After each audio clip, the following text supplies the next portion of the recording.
Hello दोस्तों, mathematics के YouTube channel में आपका स्वागत करता हूं और इस वीडियो में हम जानेंगे टाइप्स ऑफ मैट्रिक्स के बारे में। पिछले वीडियो में हमने ऑर्डर ऑफ मैट्रिक्स और नंबर ऑफ एलिमेंट निकालना सीखा था और उससे रिलेटेड कुछ क्वेश्चंस को मैंने डील किया था, मतलब बनाया था। तो इस वीडियो में हम जानेंगे टाइप्स ऑफ मैट्रिक्स के बारे में। तो देखिए मेरा टाइप्स ऑफ मैट्रिक्स होता क्या है।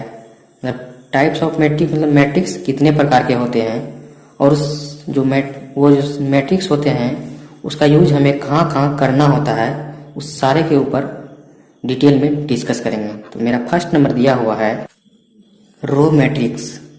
ए matrix is said to be row matrix if it has single row. मतलब एक ऐसा मैट्रिक्स जिसके पास सिर्फ सिंगल रो हो तो उसे हम मैट्रिक्स बोलेंगे। इसे एग्जाम्पल के तौर पे हम देखते हैं 1 3 5 6 8। नेक्स्ट लेते हैं 3 4 9 8 1 और नेक्स्ट लेते हैं A B C D। इस मैट्रिक्स में एक सिंगल रो बन रहा है, राइट।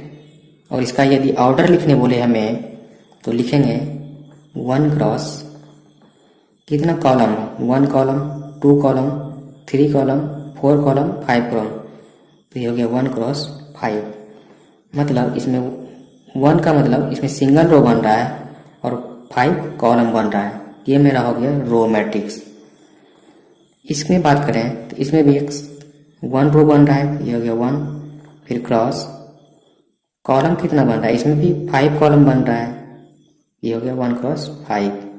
इसमें देखते हैं, इसमें भी 1 रो है मेरा और कॉलम 1 2 3 4, तो ये हो गया 1 क्रॉस 4। मतलब एक ऐसा मैट्रिक्स जिसमें सिंगल रो हो तो उसे हम रो मैट्रिक्स बोलेंगे, राइट। यदि यहाँ से मेरा एक निष्कर्ष निकला, इसको नोट में लिख लेते हैं। If a matrix A equal to Aij M cross n order is said to be row matrix, then M is equal to n and n belongs to integer. That means एक matrix A equal to Aij इस तरह से हम matrix को denote करते हैं। और M cross n मतलब M रो और n कॉलम होना चाहिए, राइट। और ये ऑर्डर को डिनोट करते हैं। Is said to be row matrix, एक ऐसा मैट्रिक्स उसे हम रो मैट्रिक्स तब बोलेंगे जब उसमें रो की संख्या 1 हो और कॉलम की संख्या बहुत इंटीजर हो, मतलब 1 से ज़्यादा हो, राइट। इसका मतलब m इक्वल टू 1 मतलब सिंगल रो होना चाहिए। सिंगल रो सारे में दिख रहा है, single row.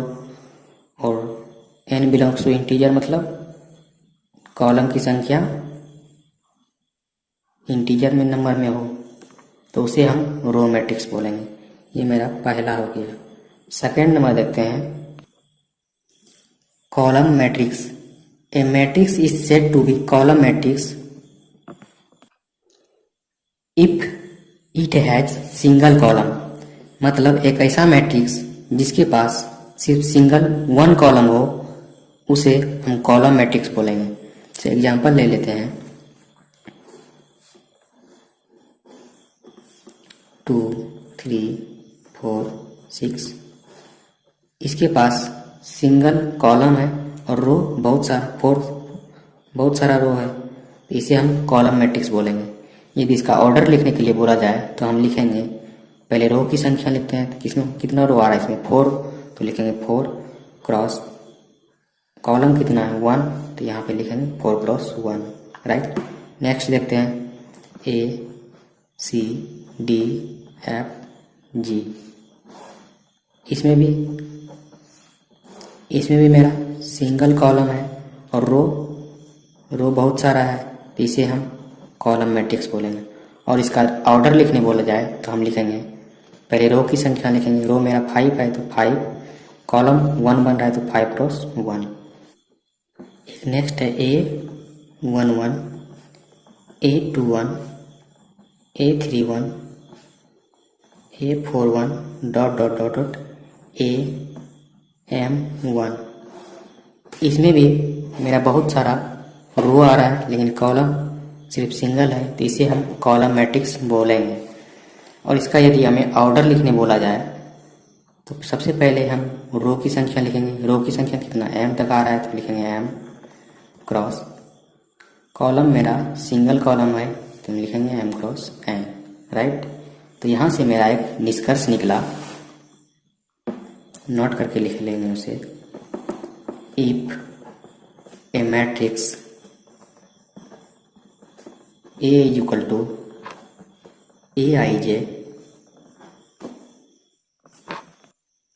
Aij m cross n order is said to be column matrix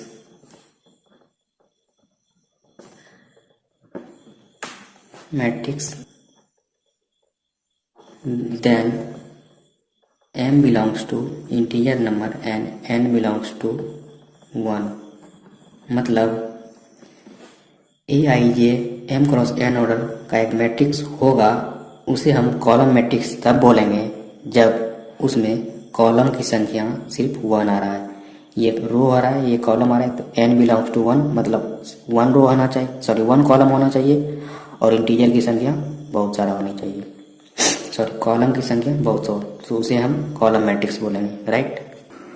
next दिया हुआ है मेरा square matrix. Number of row is equal to number of column, मतलब एक ऐसा मैट्रिक्स जिसमें कॉलम की संख्या और रो की संख्या दोनों बराबर हो तो उसे हम स्क्वायर मैट्रिक्स बोलेंगे। एक मैट्रिक्स हम लेते हैं, A इज इक्वल टू 3 9 6 5 4 3 2 5 9। इसमें मेरा रो कितना आ रहा है 1 2 3, तो लिख दिए 3, और कॉलम कितना आ रहा है 1 2 3, तो ये हो गया 3 क्रॉस 3। इसमें मेरा रो और कॉलम दोनों बराबर है तो इसे हम बोलेंगे स्क्वायर मैट्रिक्स। एक दूसरा ले लेते हैं 2 9 3 6 5 4। इसमें मेरा रो कितना आ रहा है 2 और कॉलम कितना आ रहा है 3, तो ये हो गया, इसका ऑर्डर हो गया 2 क्रॉस 3। इसमें देखिए मेरा रो और कॉलम इक्वल नहीं हो रहा है, मतलब बराबर नहीं हो रहा है, तो इसे हम स्क्वायर मैट्रिक्स नहीं बोलेंगे, राइट। नेक्स्ट मेरा है A इज इक्वल टू 2 9 8 6। इसमें रो की संख्या 2 है और कॉलम की संख्या 2 है, तो इसका ऑर्डर हो गया 2 क्रॉस 2, तो इसे हम बोलेंगे स्क्वायर मैट्रिक्स, क्योंकि इसमें रो और कॉलम दोनों मेरा बराबर आ रहा है।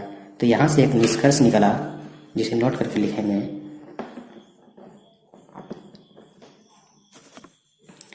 If a matrix A is equal to Aij m cross n order is said to be square matrix, मतलब एक ऐसा मैट्रिक्स जिसमें रो और कॉलम की संख्या सेम हो तो इसे हम स्क्वायर मैट्रिक्स बोलेंगे, और इसे हम m is equal to n लिखेंगे, राइट। मतलब रो की संख्या कॉलम की संख्या के बराबर है तो उसे हम स्क्वायर मैट्रिक्स बोलेंगे। A square matrix is said to be diagonal matrix. एक स्क्वायर टाइप का मैट्रिक्स हो उसे हम डायगोनल मैट्रिक्स बोलेंगे कब, जब if all element of leading diagonal is not zero. मतलब एक लीडिंग डायगोनल क्या होता है, समझिए ये रेक्टेंगल का फिगर है, स्क्वायर है, तो इसे हम डायगोनल बोलते हैं और इसे भी डायगोनल बोलते हैं, इसे बोलते हैं मेन डायगोनल, इसे लीडिंग डायगोनल। तो हम एक स्क्वायर मैट्रिक्स ड्रॉ करते हैं, एक मैट्रिक्स ड्रॉ करते हैं, ये 9 0 3, सॉरी इसको भी 0 लेते हैं, 3, सॉरी इसको भी 0 लेते हैं, 9 0 0 3, फिर इसे भी 0, ये 0 ये 0 और ये 6।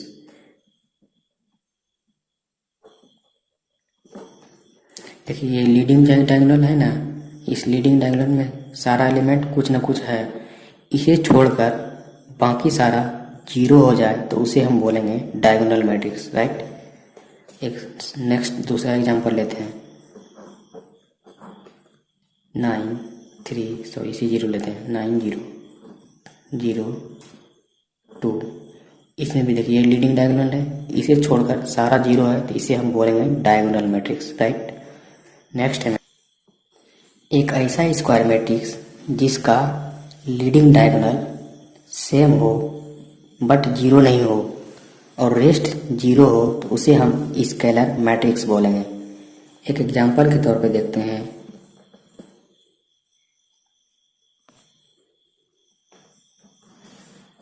ये 5, इधर भी 5, इधर भी 5 और सारा को हम 0 कर दिए तो ये हो गया मेरा स्केलर मैट्रिक्स।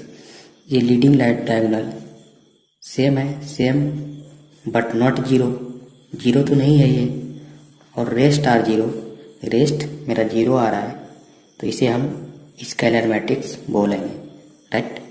नेक्स्ट देखते हैं, 3 0 0 3, ये भी मेरा स्केलर मैट्रिक्स होगा। लीडिंग डायगोनल सेम है और रेस्ट मेरा 0 है तो इसे हम स्केलर मैट्रिक्स बोलेंगे। अब आपसे पूछा जाए कि बताइए ये स्क्वायर मैट्रिक्स होगा? बिल्कुल स्क्वायर मैट्रिक्स होगा, क्योंकि इसमें कॉलम और रो की संख्या मेरा इक्वल है। 3 कॉलम है तो 3 रो भी है, और इसमें 2 कॉलम है तो मेरा 2 रो भी है। और आपसे पूछा जाए कि ये मेरा डायगोनल मैट्रिक्स होगा तो बिल्कुल डायगोनल मैट्रिक्स आपने जस्ट अभी पढ़ा, लीडिंग डायगोनल को छोड़कर बाकी मेरा 0 हो जाए तो उसे हम डायगोनल मैट्रिक्स बोलेंगे। तो और यहाँ से मेरा एक निष्कर्ष निकलता है, if Aij m cross n order is said to be scalar matrix. एक ऐसा मैट्रिक्स उसे हम स्केलर मैट्रिक्स तब बोलेंगे जब लीडिंग डायगोनल सेम होगा और रेस्ट 0 होगा, मतलब m n के इक्वल होगा, राइट। दोनों ऑर्डर सेम होगा, मतलब ऑर्डर रो की संख्या और कॉलम की संख्या बराबर होगा, और Aij is equal to 0 where i not equal to j। कहने का मतलब Aij 0 के इक्वल होगा कब? जब i की संख्या j के इक्वल नहीं होगा, मतलब बराबर नहीं होगा।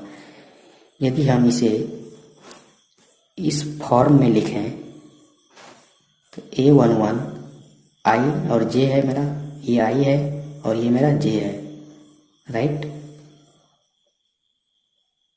और ये मेरा i है, ये मेरा j है, सारे में वही रूल है।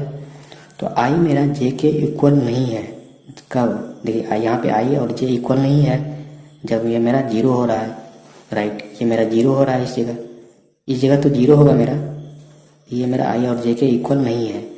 जहाँ जहाँ i j के इक्वल नहीं है वो सारा मेरा 0 होगा, राइट।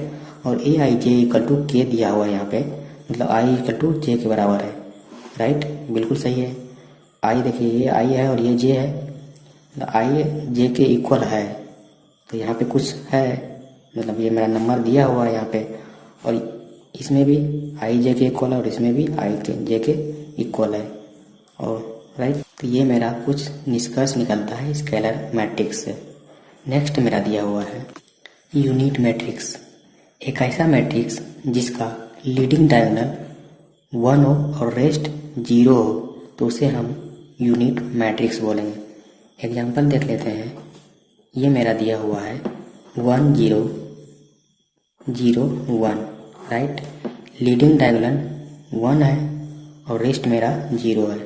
नेक्स्ट मेरा एग्जांपल है 1 0 0 0 1 0 0 0 1, देखिए ये लीडिंग डायगोनल 1 है और रेस्ट मेरा 0 है, तो इसे हम यूनिट मैट्रिक्स बोलेंगे, राइट। और इससे कुछ मेरा निष्कर्ष निकलता है, Aij m cross n is a unit matrix. यदि ये यूनिट मैट्रिक्स होगा तो m is equal to n, मतलब रो की संख्या इसमें भी कॉलम की संख्या के बराबर है, उसमें भी रो की संख्या कॉलम की संख्या के बराबर है। और Aij इज इक्वल टू 1 होगा कब, जब i इक्वल टू j होगा। यदि हम इसे इस फॉर्म में लिखें A11, A12, A21 और A22, जस्ट अभी देखा आपने स्केलर मैट्रिक्स में, वही बात यहाँ पे भी है। A11 1 हो रहा है, बिल्कुल 1 हो रहा है कब, जब i की संख्या j की संख्या के बराबर है। तो इसमें भी 1 i की संख्या j की संख्या के बराबर है, इसमें भी i की नंबर j के नंबर के बराबर है। और 0 कब हो रहा है, जब i j के इक्वल नहीं है, बिल्कुल यहाँ पे 0 है मेरा, यहाँ पे 0 है और A21 का इस रिप्लेस है, तो ये मेरा 0 हो गया। तो i की संख्या j की संख्या के बराबर नहीं है, तो ये मेरा यूनिट मैट्रिक्स हो गया, राइट। अब नेक्स्ट देखते हैं जीरो मैट्रिक्स। एक ऐसा मैट्रिक्स जिसका सारा एलिमेंट 0 हो तो उसे हम जीरो मैट्रिक्स बोलेंगे। एग्जाम्पल देख लीजिए, ये 0 0 0, ये जीरो मैट्रिक्स हो गया। नेक्स्ट है 0 0 0 0 0 0, मतलब कुछ भी दिया रहे, कोई भी मैट्रिक्स हो तो उसके अंदर सारा एलिमेंट 0 हो तो उसे हम जीरो मैट्रिक्स बोलेंगे। ये भी मेरा जीरो मैट्रिक्स हुआ। कुछ भी लिखिए उसके अंदर एलिमेंट सारा मेरा 0 हो तो उसे हम जीरो मैट्रिक्स बोलेंगे, राइट। ये भी मेरा जीरो मैट्रिक्स हुआ ऐसा, राइट। इसमें यदि रो और कॉलम लिखने बोला जाए, मतलब इसका ऑर्डर लिखने बोला जाए, तो इसमें 2 क्रॉस 2 इसका ऑर्डर बोला जाए लिखने के लिए, तो ये होगा 2 रो है 3 कॉलम है तो 2 क्रॉस 3। इसमें 3 रो है 3 कॉलम है तो ये 3 क्रॉस 3, और इसमें 1 रो है 1 कॉलम है तो ये 1 क्रॉस 1, राइट। ओके स्टूडेंट्स, इस वीडियो में यहीं तक, और अगली वीडियो में हम हॉरिजॉन्टल मैट्रिक्स, वर्टिकल मैट्रिक्स और कुछ upper triangle matrix, lower triangle matrix होता है जो हमें ग्रेजुएशन में पढ़ना होता है, तो उसके बारे में हम जानेंगे। ओके, अगर वीडियो समझ में आया हो तो लाइक, सब्सक्राइब और शेयर जरूर कीजिएगा। Thank you, goodbye and have a nice